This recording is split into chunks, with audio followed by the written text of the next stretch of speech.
What's up, you guys? Sean Ross Sapp, managing editor, FightfulWrestling.com. You know where to be WrestleMania week right here at Fightful Wrestling. There is no other wrestling website. There's no other website that even covers wrestling that has more exclusives than we do. I'm talking from everything. Like, I interviewed former WWE writer Kazim today. I spoke to Bully Ray and PCO today. I spoke to Eric Bischoff today, Tony Schiavone this week, Joey Janela, Joey Ryan, two wrestlers on the Stardom card, Anthony Bowens this week. Like, we have just an unbelievable amount of exclusives coming for you guys, and it's not going to stop. I not only got stuff for them ahead of WrestleMania week, but for stuff that will last us beyond as well. A lot of great stuff. Jeff Cobb, another one that I interviewed. Good God, there's just so many. But we are here Friday night, post NXT. We are here Saturday night, post Ring of Honor New Japan. We are here Sunday night, post WrestleMania. And how about Monday and Tuesday? How about Wednesday again? We're here for all of it. Nobody is going to have the coverage that we have. Tons of live coverage as well. Show your boys and girls at Fightful some support. Subscribe to Fightful Select. That's the most direct way to support us. Jimmy Van did a great Q&A today. I hosted it, and he's going to do those quarterly on Fightful Select, our premium service. But hey, maybe you don't want to shell it out for Fightful Select. That's fine. Leave us a thumbs up on this video. I can't tell you how important that is. That leads to us getting recommended on other platforms. Also, leave us a nice iTunes review. It costs nothing, and it's a great way to expose us to a new audience. I am joined tonight by Alex Pawlowski. Alex, you will have a couple of days to kind of reset before all this, but I mean, we're just getting started, man. It's going to be an insane weekend. It's going to be a crazy weekend, as it has been for all the Manias that I've covered with you. Going back to, I believe, the first one that we did involved worms projected on the ring. So hopefully we won't have that this time. So I'm going to take a look at the lineups and stuff, but it looks like Alex will be joining me Friday. Warren will be joining me Sunday, and of course, or Saturday rather, and Alex will be joining me Sunday. Going to try to see how that works out. I try to not load down the Sunday show since there's going to be so much to talk about anyway. So much. But we'll see how schedules match up and all that. But let's go ahead and talk about SmackDown. We are going to make our predictions for NXT TakeOver tonight, as well as WrestleMania. Whoo boy. So Kevin Owens brings out AJ Styles and Randy Orton. Styles says that Orton is a one-move pony, and Orton trashes Styles for being an indie guy. Orton puts himself over wrestling at WrestleMania for 2 decades, while Styles was wrestling for dozens of people. Styles says, yeah, you are also getting suspended for drug tests, too. Yep. Damn. It's the reality era, Sean. I mean, well, yeah. What would you rather them say? No, nothing. But it was the thing. It was like the idea that I feel like there were people who were shocked that they went to that well, and I was like, nah, that's pretty much what I expected from one of these kind of things. Personally, I would have rather Kevin Owens tricked them into putting their hands into Chinese finger traps behind their backs and them just kick at each other nonstop. It worked well last night. Yeah, it did. I'm willing to go back to that well again, see how it ends up. Owens' face here was pretty good. He just kind of had this look on his face. Yeah, Kevin Owens is a sports entertainment savant. Mm-hmm. Like, you ask him to do anything in this realm, and he's so good at it. My God, I popped so hard for when he was introducing his guests, and he said, and he's got note cards. He says, "The Viper, Randy Orton," because he's got it written on 2 cards. Because why wouldn't you? If you're a comedic genius like he is, I love his like he's talking. He like look at one guy, and then obviously the next guy's going to talk speaking, so he switches over and does the other hand. That's great. And then, of course, as he felt like it was getting close to them brawling, he just wordlessly stood up and exited the ring. Gentlemen, I believe that's my cue to leave, and goodbye. And that was perfect. I want him to host more of these things so he always lets us know when the brawl is going to start officially. He still does not officially have plans for WrestleMania. He's not in the Battle Royal? Not as of yet. He's not been announced. Wow. So that's very interesting. I wouldn't hate it if somehow they got added to the tag team match with him and Kevin, or him and Sami Zayn being involved. Wouldn't hate it, but for that to work, it would have to be a ladder match, because then what are you going to do with the other team? That's a five corners match doesn't quite where work out. where one of them is just in the middle. Orton and Styles go at it. Orton says that Styles has replaced Cena as WWE's corporate bitch. This is one of those storylines that it needed the curse words, and it needed the inside references to drugs and stuff like that, because otherwise you're not going to have the firepower you need. This does seem like a natural thing. Randy Orton feels that he is above AJ Styles for going through what he did, and AJ's like, yeah, maybe, but I'm proud of what I did. Orton ended up RKOing AJ Styles here. Now, before we get into that, I was trying to take down like who stood tall after all these and what it would mean for WrestleMania. There are quite a few people in these matches where it was neutral. Neutral, but this was not one of them. Randy Orton did stand tall. No, this is interesting. Somebody on my timeline was like, man, I really like how consistently it is that Randy Orton's character just hates indie wrestlers. And I was like, yeah, character. Sure. But I thought, I mean, if you asked me, I don't know, even earlier this afternoon, I need you to predict the end of the Randy Orton AJ Styles match. I need you to tell me what it is going to be, the exact move that's going to end the match, like for all the marbles, for like you would win $1 billion. I would have told you, springboard phenomenal forearm directly into an RKO. That's how that match is going to end. Well, since they did that tonight, I honestly don't know. Like, is it possible for him to counter a Styles Clash into an RKO?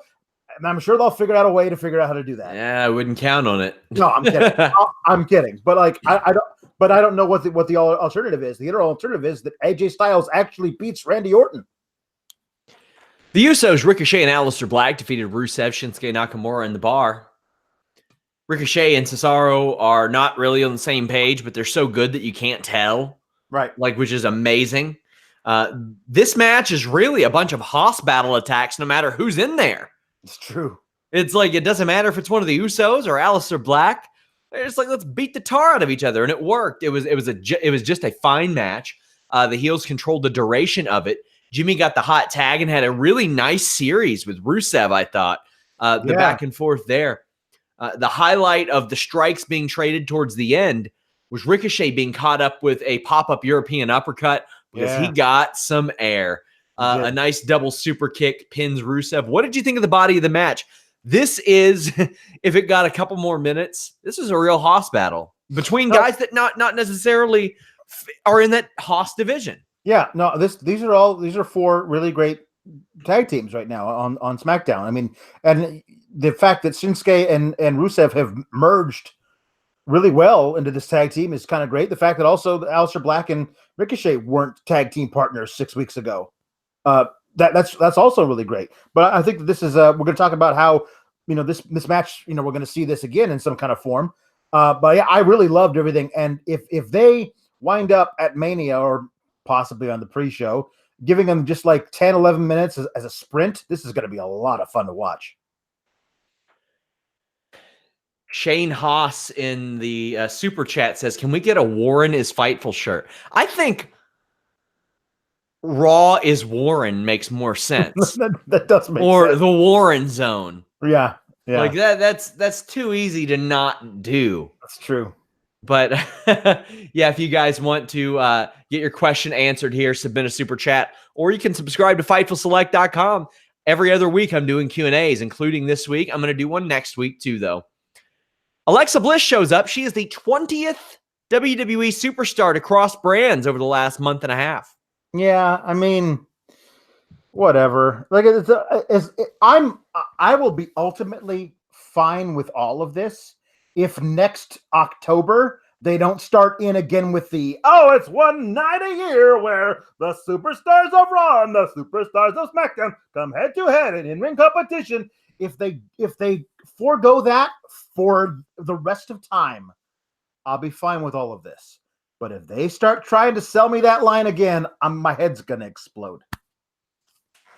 She announces that the Usos must be punished for forfeiting their match last week. So they are going to take on every team that's in the ring. Which really, my first question was, damn, why no ladder? Probably because they're going to add one this Friday. But my other thought was, oh no, Hawkins and Ryder really are getting a title shot. Yeah. That's yeah. Yeah. If I were the Revival, I'd say, you can't give us one of them? You can give us one of these guys? We don't even need one of them. How about the Hardys? Yeah, How about the Good Brothers? Man, the Hardys versus the Revival is perfect. I'd be like, what are the New Day doing? Technically nothing. Yeah. Oh, the Revival versus Big E and that's so good. Ooh, that's also interesting. If Big E and Xavier win the tag titles on Raw, and Kofi were to win the SmackDown like WWE Championship, like the narrative of will they have to be split up in the Superstar Shakeup would be really interesting. Of course, they're not going to do any of that, so we'll just have to watch the Revival somehow lose to Curt Hawkins at WrestleMania. That's what would happen. Curt Hawkins would get the pinfall and break his unwinning streak at WrestleMania. That's what would happen. Somebody says WWE is screwing the Hardy Boys over so bad. No, I don't think so. No. I've learned a lot from Matt in particular. I've had some great interviews with him, but the guy's been out with an injury for 4 or 5 months and is fantastic. Now, Jeff Hardy got arrested last year. Yeah. In the middle of a storyline. So no, they aren't screwing over the Hardys. And Jeff was in the Elimination Chamber. He was in the actual WWE title picture earlier this year. If you had said to me, the Hardy Boys are the 4th team in this 4 corners match on Sunday and SmackDown, I'd be like, okay, but I don't think they're gonna win. Like I don't feel like, I feel like they're whatever. I understand what they're doing with them. It's okay. They've had the WrestleMania moment. Yeah, they got an honest to God WrestleMania moment. One of the honestly, which we'll look back in 20 years and remember when they were brought out and the pop they got in Orlando. We'll remember that for 20 years. That was a special moment. And, they can say Jeff or Matt is defending his Battle Royal win from last year. They can say that the former winner is in there. I'm okay with that. Ricochet and Aleister Black stand tall after attacking everyone. We get a run-of-the-mill Iconics promo. That being said, it is an Iconics promo, so it's still pretty good, but they say they're going to win the titles on Sunday. I'm cool with that. Why not? Then it's announced, I can't wait to hear your thoughts on this, a handicap match. The Miz defeated Sanity. Miz cuts a promo, puts over Kofi, and says, Shane, you have a father, so you're a son of a bitch. I was like, huh?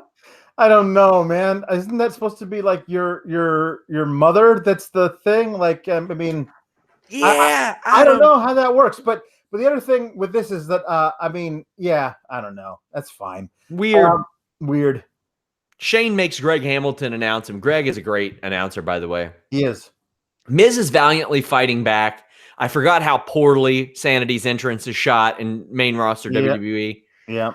One of my favorite live entrances ever. Sure. Sanity. It's amazing. Got to be there to see it. Shane just flat out announces that this match is becoming a Falls Count Anywhere match in the middle of it and makes fun of Mrs. Potato Face Dad. That is such that insult. Yeah. It's wonderfully childish. It's wonderfully like 1920s.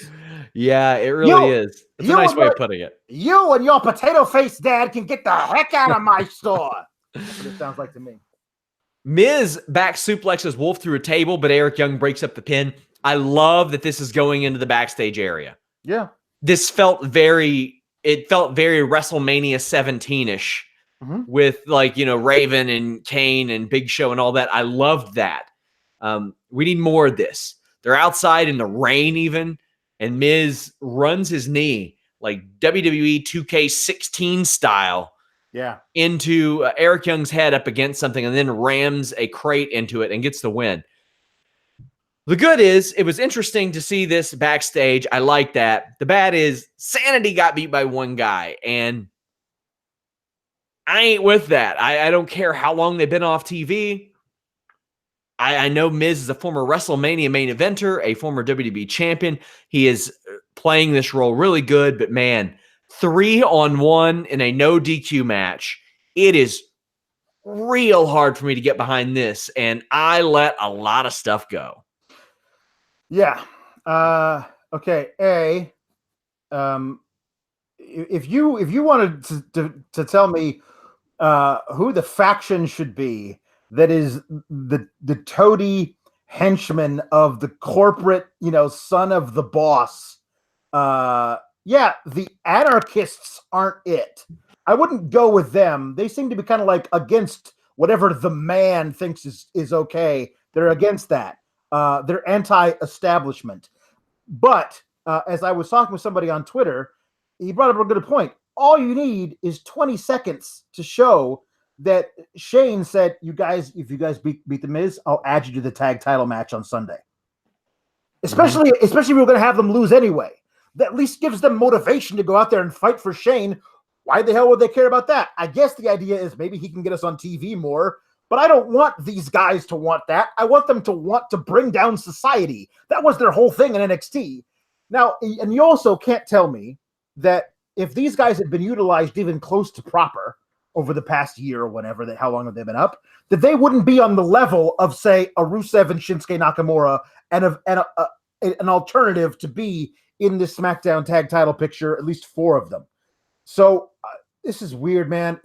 I also think you could easily have them gang up on Miz, beat the Miz, and that, gives him all the more reason to come in injured or whatever and fight against another obstacle against Shane on Sunday. As it is now, if he beat 3 guys by himself in a False Count Anywhere match, exactly. Now, shouldn't he just easily beat Shane? Where's the doubt? Now that I've seen him beat it, I'm like, according to WWE's normal bylaws, now he can't win on Sunday. And there's no way you can tell this story and have Shane beat Miz, babyface Miz, greatest dad in the world Miz, and also greatest son in the world Miz, at WrestleMania. But that's the story they appear to be heading towards, and I just can't have that, man. It would not make sense from week to week. We'll make our official predictions later. Shane is seen driving off after this. And then Becky pulls up with a police escort as Miz is outside. White privilege. Yes. What is going on here? I guess the other implication is that, everyone all over the world loves Becky and is rooting for her. So this cop totally committed an act that would normally get them to receive a reprimand because they just want to be near Becky Lynch. Okay, cool. I guess that's fine. It's a weird deal, that whole thing. But I will say, I loved the televisionness of this, of Becky pulling up and looking at Eric Young like, ooh, that looks like it's gotta hurt. Like that kind of thing, just being able to blend these things. This should happen a lot more when you could you're producing your shows in such a way that allows you to have that bleed through. I really like that a lot. Corey Graves is in the ring to interview her, but she stands on top of the announce table, cuts her promo. It is very much like the Iconics, but a babyface version of it. Sure. She's going to win at WrestleMania. She's going to be the champ. Who'd she rat out to get out of jail? I don't know. I don't know. This is what WWE crime did she provide information on? That's what I want to speculate. It's got to be a bigger fish, Maybe she's got a dime to drop on Vince. You never know. Necrophilia with the Katie Vick thing. I don't know what the statute of limitations is on that. I mean, I know it should be longer, but I don't know if it is. That's a good point.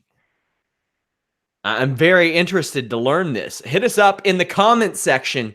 What greater WWE crime would Becky Lynch have had to have rolled over on someone for in order to get out of jail and a police escort? My God. So this weekend, Joey Janela is putting on Spring Break. It's happening in 2 parts, Alex. Do you know what the second part is called? The greatest clusterfuck. Oh, good, because it's like the greatest Royal Rumble. Perfect. Yes. And the clusterfuck is a battle royal in which is just wildly all over the place, has all kinds of people in it, doesn't make a whole lot of sense, and it is just adored by the people who watch it. WWE clearly shook by that. Because what happened is the SmackDown before Mania is now the one night a year where you see a 9-on-9 mixed tag match featuring the stars of SmackDown and stars who have not been assigned to brands yet. And you know what? The match wasn't bad. It was kind of fun. Yeah. But boy, this segment just went on and on and on. Yeah, this is fine. This is like it's a long way to fall from Tuesday to Tuesday for Asuka, from being SmackDown Women's Champion to doing a comedy bit with Otis where they're seeing how hard they can crank the fist thing. Like that's her thing. She's Otis's comedy partner a week after being the SmackDown Women's Champ. I mean, I think all the Asuka was done dirty things, it's kind of the business, but there's got to be a couple of stops in the middle in that free fall from SmackDown Women's Champion to Otis's comedy partner. Nikki attacks Zelina, then Lacey Evans walks out. Okay. I do love them referencing EC3's history with Jeff Hardy. It was really good to see him in the ring with the Hardy Boys as well, each of them. Heavy Machinery did like a version of Poetry in Motion, which is more like a things that don't go together in motion. The Caterpillar hit on EC3, and we come back and see Carl Anderson breaking up a dance break. Yeah. The best part of this, though, Naomi throws him over the top rope. Mm-hmm. That was my favorite part of this because just a hunch. He probably said, "Throw me over." Yeah. Why not? Like what's the harm? Yeah, why not? Yeah, this was this was a cluster F. It certainly was. Did Otis like threaten to sexually assault Mandy? What was I don't know what Shelton stopped, but I'm glad he did. Thank God for Shelton Benjamin. Thank God for Shelton Benjamin, and also thank God for Nikki Cross. Nikki Cross, like getting in the ring with Shelton and going, "Come at me, bro," and Shelton not knowing what to make of it. It's just perfect. Like this thing is that all of these people who are way down the card, who are justifiably, we would say, in the battle royals for WrestleMania, if you gave them the shot and let them actually do some stuff, you'd be surprised at what they could get over and how entertaining they could be. But we never get to see them because they're so far down the card. We are talking about Otis shaking his dong at Mandy. That was wild. We're talking about Nikki jumping on the back of Shelton. That was a good spot. Then EC3 to Twist of Fate. And this has gone on way too long at this point. Asuka kicks him. Asuka throws out Jeff Hardy. Yeah. Probably needs somebody who could take that bump a little bit better than Jeff Hardy. It looked terrible, but Asuka standing tall, I'm cool with. Yeah, I am cool with that too. I hope that's not the indication that she should win this damn battle royal. She deserves at least that. I also thought 20 seconds into this damn match, you had Lacey Evans walk down the ramp, and I'm thinking to myself, in a match where you used like 9 women, you couldn't find space for Lacey Evans? In a company, why is this allowed? I don't understand. Why is she still there? What is she doing? What purpose does she serve? Samoa Joe defeated Ali. This took like a couple minutes. I was hoping Ali would win and be added to the U.S. title match because Ray was injured. Right. Well, I mean, I was hoping they were going to position it at least in a way that maybe Joe got DQ'd or something so that either Ali was added to the match, or if Ray can't go on Sunday, Ali would be his replacement.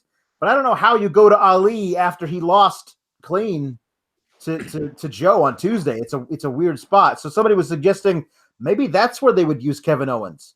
If Ray can't go, who better to get a shot at the U.S. title than a guy who used to hold it And I wouldn't mind seeing a Kevin Owens versus Samoa Joe match. Babyface Kevin Owens? Yeah, sure. This was quick. Joe fired off some shots. Ali hit a suicide dive, a tornado DDT, rolling facebuster. Missed that 450 and got choked out. That was a wrap. There was nothing else to this match. No, I mean, like, Ali got in a lot of good offense, but you know, the no water in the pool off the high risk maneuver, that move is almost undefeated. That move leads into a lot of failures, and it's the story that they've been telling forever. High risk, high reward. There you go. Contract signing. We're already at the main event segment of SmackDown. Yep. And it ends with Kofi Kingston standing above Daniel Bryan. Daniel Bryan calls Kofi a bystander in life who just waited for other people to give him opportunities. It puts over Big E and Xavier in a way, which I kind of like. It's just like, because Vince did that too. Vince put over Xavier and Big E while belittling Kofi Kingston. We get huge Kofi and Kofi Mania chants. Yeah. This has just been expertly played since he got that opportunity. Yep. WWE fell into this and they rocked with it. And a lot of credit. The Becky Lynch thing lost some steam over the months, but man, I think it was a couple weeks after SummerSlam, I even told you, I was like, oh, they recognize what they have now. I had people in the company saying, we're rocking with this. We're going with it all the way. We're going to take it as far as we possibly can. They took this and they formed it out of when they had nothing 2 months ago. This program did not exist 2 months ago. It is the last thing you see before we go to WrestleMania, and it's Kofi responding to Bryan saying this is the best it'll ever be for Kofi. And Kofi says he's been there 11 years and not had a singles match for the WWE title. There aren't a lot of people, Alex, you can look at and point at and say they've paid their dues more than Daniel Bryan before he got his shot. Right. Because Daniel Bryan, he spent a lot of time on the independent circuit, but right. He got his WWE title fairly quickly. He really did. Within a year or two of joining the company. Yeah, no, the Daniel Bryan rode that wave, that very early wave of WWE fans who also knew him as, the American Dragon and stuff, and were so psyched to have him in WWE that they just decided, no, you have him on your roster now. You're gonna make this guy your champion because he's amazing. And that wave that he rode, it carried him there, again, within 2 years. It felt like a lot longer, but it was really 2 years. Kofi's like, man, I've been waiting for 11 years for this shot, and I like that distinction that they're drawing. I also love the thing that he said at the end, where it was like, the reason that you're so scared is because you've been in this situation before, and you know that this story that you were on the other side of before, you know that it ends with me pinning you for the WWE champion at WrestleMania. I mean, that's great storytelling right there. I mean, it's great. Do that. Do more of that across the board, please. That's how SmackDown ends. So it's time for us to preview the big shows, Alex. Yep. I will make Ring of Honor New Japan predictions at some point this week, maybe on the Fightful report, but NXT TakeOver New York. Now, the women's championship match graphic has ladders in it. Yeah. I'm assuming they'll be added tomorrow and some backstage segment. Yeah. We're going to assume they are added. Shayna Baszler, Io Shirai, Bianca Belair, Kairi Sane. I think that somebody who is not Shayna Baszler wins this. Yes. And I just think it's somebody else's turn. I think it should be Bianca Belair. Yeah. And I think it should be Bianca Belair because I could see Io and Kairi competing for the tag titles soon. That's exactly what I thought. I think that you want to keep them because they're great. The Sky Pirates are perfect. I suggested this last week on Twitter. I think that you could easily have a women's Dusty Classic kind of a thing with fewer teams or whatever, and whoever wins that tournament gets the first NXT shot at the women's tag titles, and then you do it June 8th at the standalone takeover in San Jose versus hopefully Sasha and Bailey. That makes sense. As far as the ladder thing goes, I love the idea of that because Shayna's secret weapon is her Karafuda clutch. You know, like she locks it into you and that's pretty much it. But that's useless in a ladder match.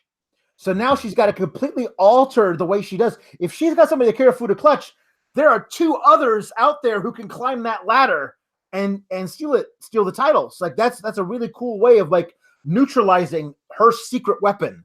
And her being totally pissed about that is another great storyline you can use. I think that it's great. It keeps her from getting pinned. Yeah, it also keeps her from getting pinned. Also, in order if you were to lose the match. So yeah, I would say Bianca would be my choice. And then also just the opportunity for Shayna to win without having to use her secret weapon also then would strengthen her position going forward if that's the story they want to tell as well. Not like it matters because WWE brings people up at a whim anyway, but it seems like she could fit in with the main roster. And if Ronda Rousey does leave, Shayna Baszler is a natural to come up, and absolutely you have a natural foe for Becky Lynch in the future, or whoever it may be. Bianca Belair is who I'm picking to win this. Like I said, Kyrie and Io, probably tag title run in the future, or at least a feud. Right. Velveteen Dream versus Matt Riddle, NXT North American Championship. You know, for all the comparisons that Matt Riddle gets to Rob Van Dam, I think this would be a good one. Yeah. Matt Riddle wins the NXT North American title and has like an ECW TV title run with it, where people are questioning, is this on par? Is this like where he puts it in their mind too? Yeah. Where he's saying, this is the title to have, not that title, because it's my title and I'm the one with it. And Matt's smart enough to realize this. I don't know that I'm more excited for the in-ring aspect of any match this weekend. Yeah. And I mean any show. And there are going to be some legendary matches this weekend. I don't know that I'm more excited for any than this. And I think it's Matt Riddle's time. I think he's winning this. Yeah, I think he's winning this too. I mean, the plans originally before the Tommaso Ciampa injury, if you can go back and look at graphics they had already produced, were for it to be a triple threat between Matt and Dream and Adam Cole, which I think would have been great as well. But I think that Matt was going to win that match as well. I think they see what they have with Matt Riddle, especially in NXT. I honestly don't have any clue if anybody should ever come up from NXT anymore. So like the Black and Ricochet are being used in a great way, but they're the exception. So I don't know what Matt would be on the main roster. I know what he would be in NXT. They're treating this guy like the star that he is. And I just love the thought of his style in ring, working up against Velveteen Dream style, which is just so much of a showman and all that kind of stuff. And also that he's completely fearless, Dream is. And so this is going to be a great match. This card is so stacked with such great things. And Friday is my Christmas. Yeah. Pete Dunne versus Walter, UK Championship. It's Walter's time. Dunne's had the title 600 and some days. Time for a new one, because I got to tell you, WWE UK has no buzz right now. Right. Negative buzz. Walter should carry that torch for a while. Yeah. If I was booking this storyline, I'd go with the Rocky 3 thing where like Rocky fought Clubber Lang the first time and got his ass whooped. Let's go Rocky Balboa, and we'll get Dave Taylor out there. Yeah, sure. But I mean, I think that the idea of if Dunne goes in and he's just overwhelmed by Walter in their first meeting, and he gets in some hard shots, but Walter's impervious to him, and Walter puts him down way faster than we think he's going to. That's the first real challenge that Dunne's come up against. And then the story you can tell on UK is Dunne trying to get back to that level, to get another match with Walter. And maybe then he's gotten to a point where he could conceivably take him out. But I think that it is Walter's time. And I look for this one to be really brutal, and maybe even one-sided, to like actually show maybe there's some kryptonite to Pete Dunne, who's the longest reigning champion of any champion on any brand in WWE. Like he's held that belt forever. So if he loses this quickly, it'll be a major statement that Walter is here to stay. War Raiders defend against Aleister Black and Ricochet. Call me crazy. I don't think it's out of the realm of possibility that Aleister Black and Ricochet win this match, then drop the titles at the next set of tapings. Yeah, certainly possible. And carry those titles into WrestleMania. Maybe if they wanted to prevent predictable booking, they would do that. Yeah. Because let's be honest, the NXT booking can be very predictable in that respect. So yeah. I would pull the trigger on that, because why not? You've got a legit main roster team competing for these right here. Yeah, when you know that when guys are out and they're still fighting for titles to take over, you just kind of know what's going to happen. Black and Ricochet already did their farewell speeches to Full Sail. Mm-hmm. They did their like, thanks guys, we've loved being here. Well, please continue to support us on the main roster. That telegraphs a loss, but you're right. There's nothing wrong with them winning the NXT titles and then saying, well, we got to leave these behind. And then you got all these great tag teams down in, especially, well, we'll talk about this, especially if Adam Cole is the champion. He's been talking about them dripping with gold, the whole faction. That allows Undisputed Era to get their hands back on those belts again without having to go through the War Raiders. There's a lot of cool things there. So yes, I agree with you. I think that WWE wants to have Black and Ricochet walk into WrestleMania carrying the NXT tag titles. I think they want that. They want that visual. Vacant NXT Championship 2 out of 3 falls match. Johnny Gargano versus Adam Cole. I think you got to keep hammering on Johnny Gargano here. I think that Adam Cole is perfect for the NXT Championship right now. He's perfect for it. Perfect for it. And I don't know what Johnny Gargano would do next. I mean, it seems he hasn't been on WWE TV since the Ciampa injury. By the way, which Triple H said they knew about the injury, but just figured, we'll get it taken care of after WrestleMania. Yeah. Adam Cole is right for this title, Alex, but I want to know what you think. There's two schools of thought. One is that I think that Adam Cole's time is now, but the other one is like, man, you have to believe that their plan was to finally end this thing between Gargano and Ciampa at WrestleMania TakeOver, with Gargano finally beating Ciampa and standing tall and holding the belt over his head. You have to think that was the original plan. So maybe they're just going to have Gargano win it. The one thing is that I honestly do not know. I don't have an inkling what they're going to do, who's going to hold it. If Gargano wins it or loses it, is he going up to the main roster, or is he staying back in NXT for a while? I don't know any of that stuff. I do know that a 2 out of 3 falls match that's completely unpredictable between Johnny Gargano and Adam Cole is going to blow the roof off that place. It's going to be insane. Like, think of all the amazing matches that NXT has had in that building, in Barclays. I don't think it strains the imagination to say this could be the best one they've ever done there. It really could be. NXT TakeOver, that is Friday. We also have Joey Janela Spring Break coverage at the same time that's going on. There's also an MLW show. There's Joey Ryan's Penis Party. That is a stocked night. The next night, ROH G1 Supercard. I will do predictions on that elsewhere, but WrestleMania 35 Sunday. Tune in. We're going to have live discussion, thousands of comments over there. Come in and join and talk to other Fightful viewers, Fightful readers. I want to ask you, Alex, what's the possibility we see AAF rosters in the Skybox and the Palumbo Booker T spot? Shane McMahon's going to swoop out from underneath.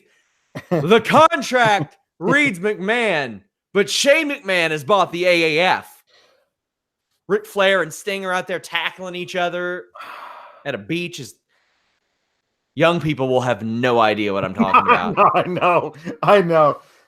Listen, you joke about it, and yes, they don't have any idea, but that moment, Shane buying the WCW out from underneath Vince is one of the most insane, greatest moments of wrestling TV ever. And your joke is really funny. I love the idea of another McMahon holding the AAF. Man, that thing folded quick. Jeez. Yeah, it did. Yeah, and the sad thing is this is gonna make Vince think that the XFL is even more bulletproof because no one else can do what I can do. Just a plethora of what does Sean mean? The AAF is the competition to XFL. They wanted to actually buy the assets to the XFL, and Vince was like, "No, I'm going to start up my own company." Yep. And they have folded already after a few weeks. Yep. WrestleMania 35. Again, join our live coverage. We're going to be here for a live post-show podcast. Let's get into it. 15 announced matches, but we're going to start with one that isn't announced. Elias is there. He's performing. What ends up happening with Elias? Oh, God. I don't know. I don't know, man. I mean, I don't think they'd use like Taker or something like that. This could be a comeback of somebody. Like this could be somebody we haven't seen in a while, or a debut or something. I think it's Undertaker or Cena personally. Yeah, gosh, I'm still holding out hope that they figured out a way to get Baron off the card and get Cena that spot versus Angle. Mm-hmm. Like, because if Cena's not in that match, then he's definitely doing this thing with Elias. Yeah, I would agree. The Usos versus Ricochet and Aleister Black, The Bar, Shinsuke and Rusev. I think this is Ricochet and Aleister Black's moment because the Usos, I have no idea of their contract status yet, but as of a couple months ago, it expired in April. Don't know if it's still that way, but I'm leaning Ricochet and Aleister Black. They have not been pinned or submitted as a team on NXT, on Raw, on SmackDown. And Alex, between last Monday and this Sunday, they'll have competed for all 3 sets of tag titles. Yes. Yeah. I think they win. I think they're the double champs for however long it takes for them to relinquish the NXT titles. And that's a better way of doing it. Like, we can't defend both. We're on SmackDown now.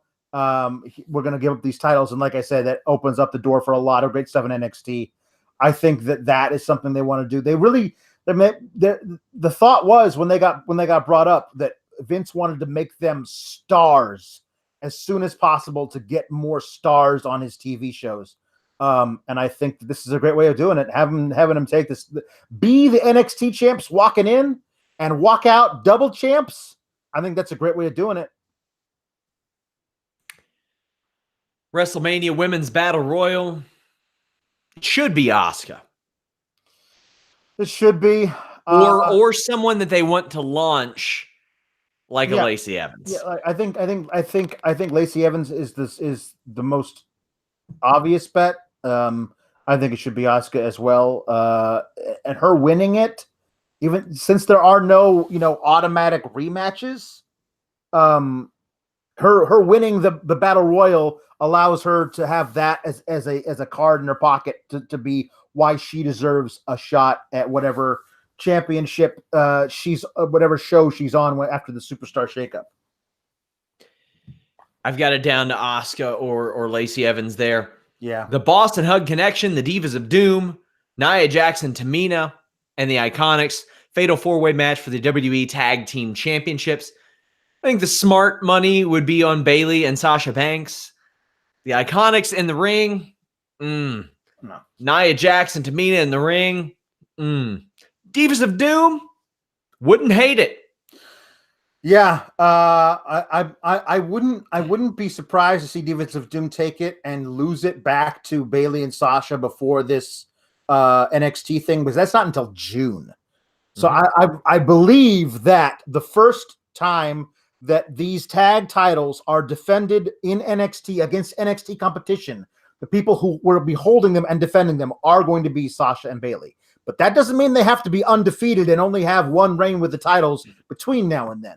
So yeah, I mean, I think Sasha and Bayley will probably win, but if not, I think that you're going to see Beth Phoenix stand tall. Roman Reigns versus Drew McIntyre. Drew has no chance of winning this, and rightfully and reasonably so. Roman Reigns should and will win this. Yes. Drew's going to make everything look fantastic, though. Drew's going to be in control for most of this match, beating him down, being badass, probably talking way too much directly into the face of Roman Reigns like he likes to do. But he's going to make it look really convincing when he loses.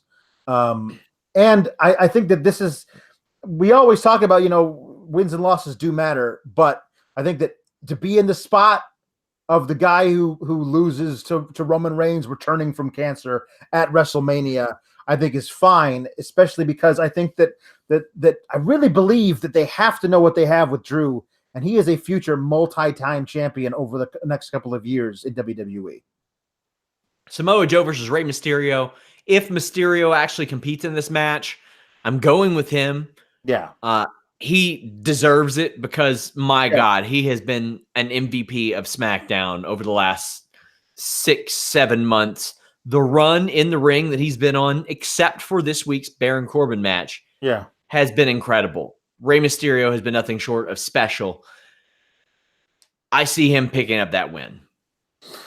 Yeah, it's difficult, because they certainly didn't make him look great on Monday, losing to Baron Corbin, who's not in any kind of a title picture. It was really odd. I wouldn't be upset to see Joe retain because that would make Joe formidable in some way because he never wins anything. But yeah, I think that the feel good moment would certainly be Ray winning it and then celebrating in the ring by being carried around on his son's shoulders. I was gonna say I would. Hannah Moore speculated to me maybe Dominic replaces him. I'm like, whoa, that U.S. title probably has a weight limit of at least 450 pounds.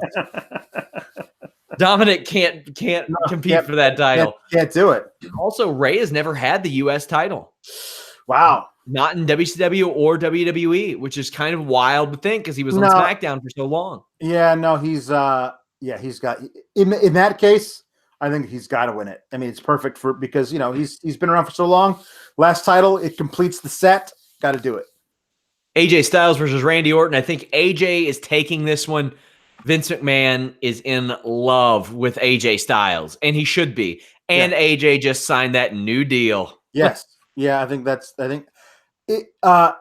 tonight with AJ being RKO'd out of the air on the phenomenal forearm attempt. Happening tonight instead of on Sunday seals the deal for me. AJ's definitely winning the match. Andre the Giant Memorial Battle Royal. We know who's in it so far, but there's a lot of people who haven't been booked in matches yet. Kevin Owens hasn't yet. Usually we have additional surprise entries. Don't think we'll have that this time because of Shay and Jost. Braun Strowman should win this. I think Braun Strowman is definitely not winning it, because that's what the story they tell with him is. He's going to chase them around the whole night. Right. He's going to chase them around the whole night because they will not, obviously, Jost and Shay will not win the match, but they will cost Braun the match. And because of that, he will just chase them around the whole night. It'll be hilarious. Ooh, comedy from the large man. My pick to win it in that case is Mustafa Ali, or now just Ali. I think that there's because he's not in anything else right now. They want to keep him hot. I think it'd be kind of cool to see a smaller guy do it. And if there's anybody who could figure out a way of like Hurricane running somebody over the top rope, it would be Mustafa Ali. I mean, he got beat in 3 minutes tonight. I don't know if they want to keep him hot right now. Well, I mean, they're doing a lot on social media with him. I agree with you tonight. Notwithstanding, I think that there's a way of making it seem important if he wins. But yeah, tonight did not do well for my prediction that I had made before tonight's SmackDown. Shane McMahon versus The Miz, Falls Count Anywhere. This is under the radar because they've had a decent feud and all that, but Falls Count Anywhere could make this a whole lot of fun. Yeah. This could be the variety show aspect of this. Quite frankly, we could see Braun Strowman chasing Shay and Jost through this match. Yeah, and costing Shane McMahon the match. They could definitely do it. Yeah. I'm just wondering. I don't know. We don't know what the set looks like. We're gonna start getting those pictures in the next few days. Now that I think of that, Alex, Braun Strowman mowing down Shane as he's about to win through like one of those crappy drywalls. Yeah, that'd be good. And while he's chasing Shane Jost, and then that puts Shane McMahon's frustrations on Braun Strowman moving forward. That could be fun. Wouldn't hate it. I wouldn't hate it either. All I know is that Shane's doing an elbow drop off something tall. Let's hope. Maybe it's Braun's shoulders. Or Dominic's shoulders. They're going to make Dominic in one night, right? We're going to make him into a star in one night. Miz is winning this, in my estimation. Kurt Angle versus Baron Corbin.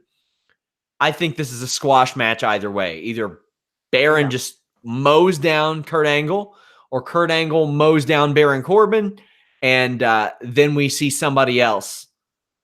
Yeah, I could see that too. I want a real challenge, and then somebody else comes out. I don't know.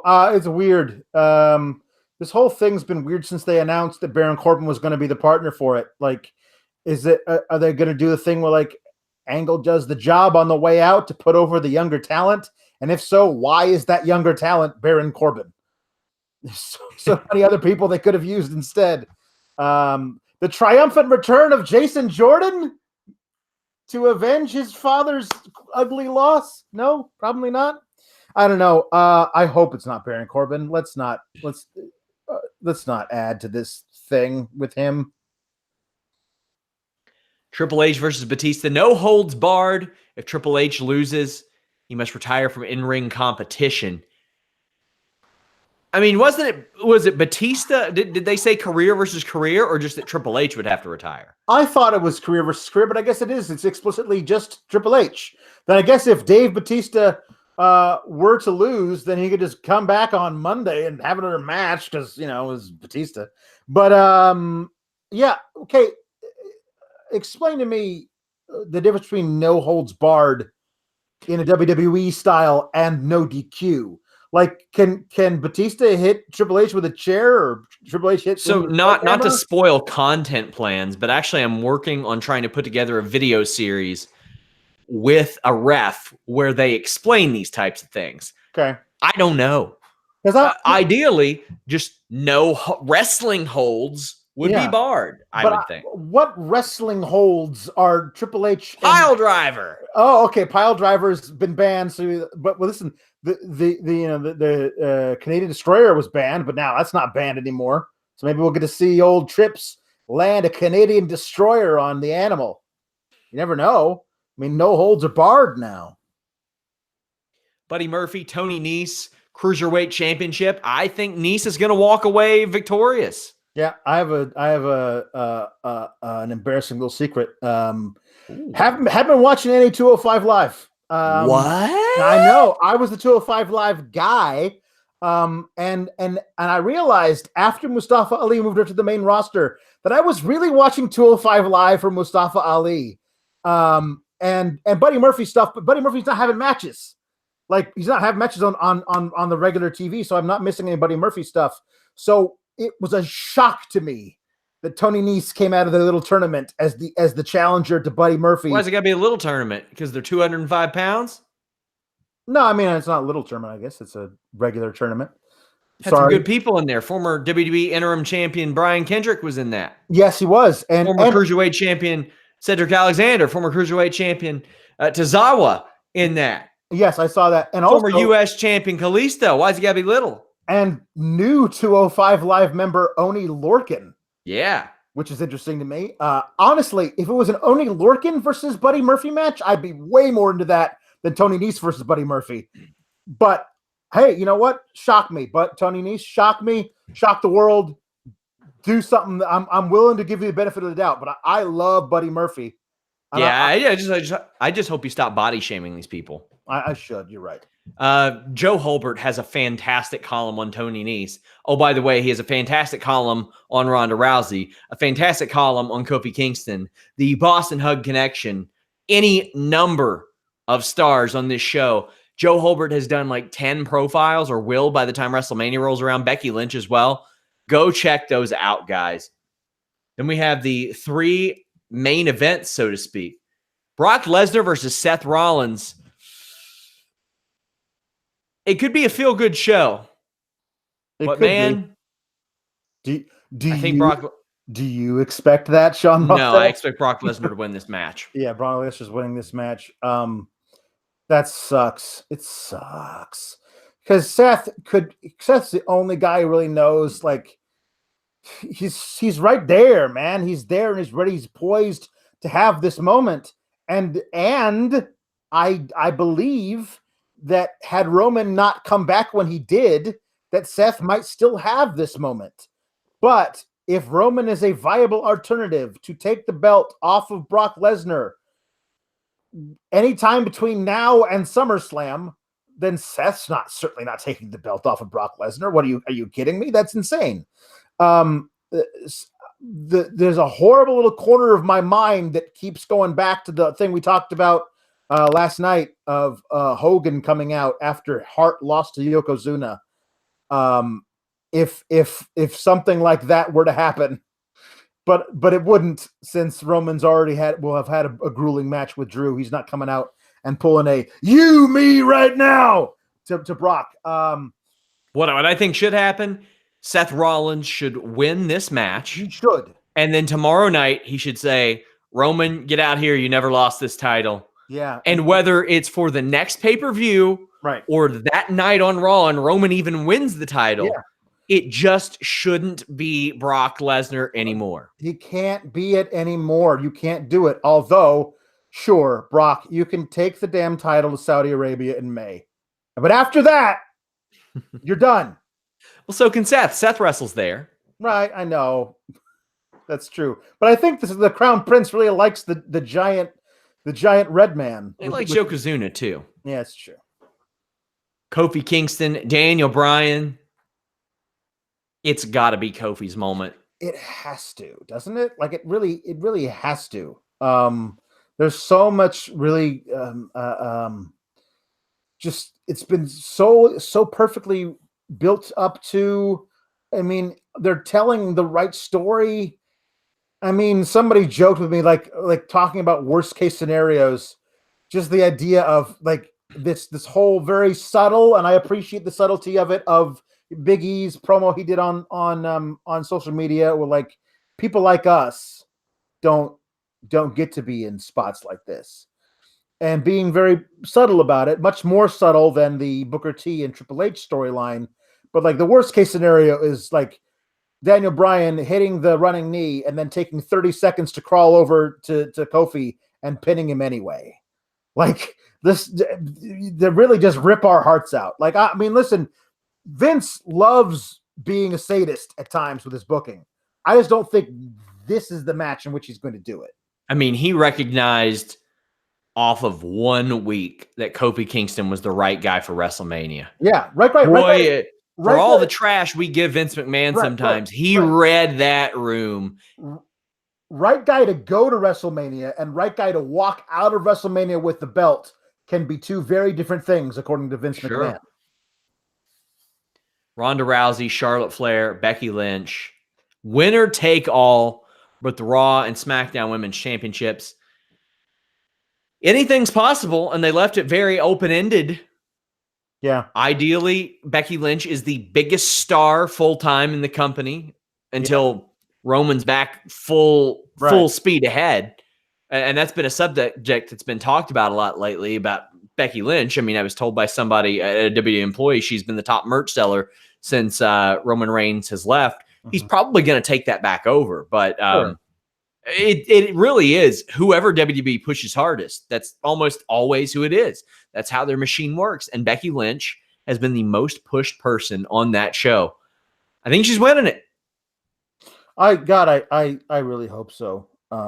The pessimist in me just thinks that there's this preferential feeling toward Charlotte of that in 10 years WWE wants you to look back and see the still photos and the video of Charlotte Flair, Ric Flair's daughter, the greatest, in their minds, the greatest women's wrestler of all time, winning the first ever all women's main event of WrestleMania and holding up both the Raw and the SmackDown titles. They want it to, I feel like they want it to be Charlotte. Now, if they can get past that and say, yeah, but the person it should be is Becky. We've been telling that story up until now. It's the one that will send the crowd home ecstatic. The pop, like that, if she were able to pin Ronda, maybe even using the stunner, like what an amazing moment that would be for WrestleMania. How great it would be.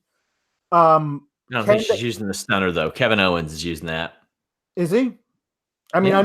I'm saying I know that's like his finish now. Okay, well, I haven't seen him wrestle since Fastlane, so but I know Becky's using it in live events, not necessarily to finish people, but I know she's pulling out live events. Anyway, I'm just saying, Becky winning it is the right call.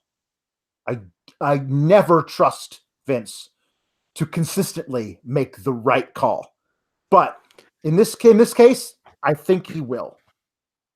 Make the right call. Subscribe to Fightful.